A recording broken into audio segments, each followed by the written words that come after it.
Megastar Chiranjeevi autobiography త్వరలోనే రాబోతోంది. విశాఖలోని లోక్ నాయక్ అవార్డుల ప్రధానోత్సవంలో చిరంజీవి ప్రకటన చేశారు. తన జీవిత చరిత్రను ఎండమూరి వీరేంద్రనాథ్ రాయబోతున్నారని చెప్పారు.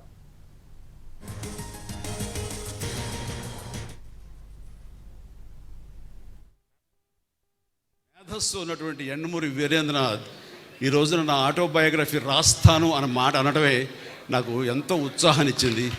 అందుకని ఇది ఎలాంటి అత్యద్భుతమైనటువంటి వేదిక అండ్ మా వైఎల్పి గారి సమక్షంలో ఇది జరిగి తీరుతుంది.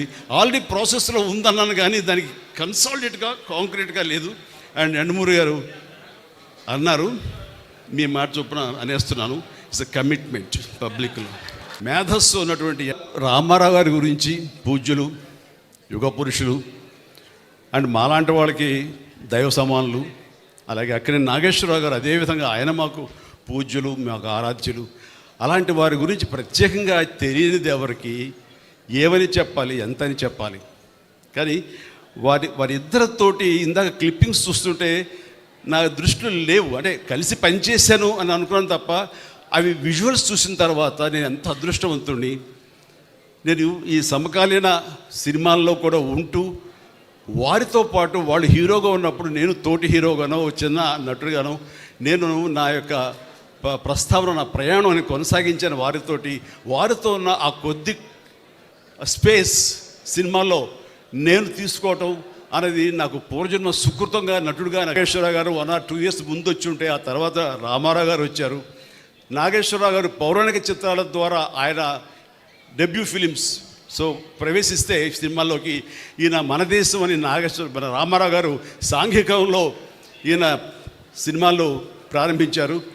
అయితే ఆ తదనంతరం with in no time Ramarao గారు పౌరాణిక జానపద చిత్రాల్లో ఆయన ఒక బ్రాండ్ అంబాసిడర్ అయితే, ఇక నాగేశ్వరరావు గారు సాంఘికంలో ఇక ఎదురులేని తిరుగులేని నాయకుడు ఆయన అయ్యారు.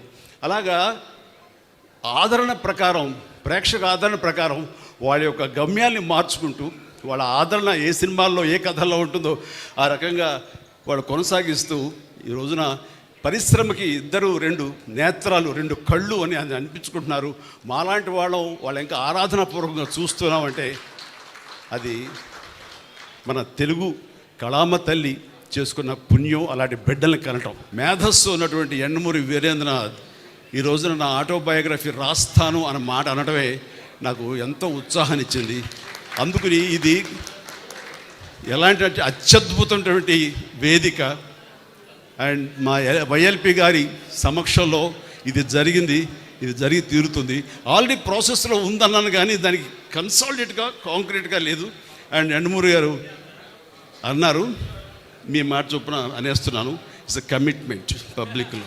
మేధస్సు ఉన్నటువంటి ఎండమూరి వీరేంద్రనాథ్ ఈ రోజున నా ఆటోబయోగ్రఫీ రాస్తాను అన్న మాట అనడమే నాకు ఎంతో ఉత్సాహాన్నిచ్చింది.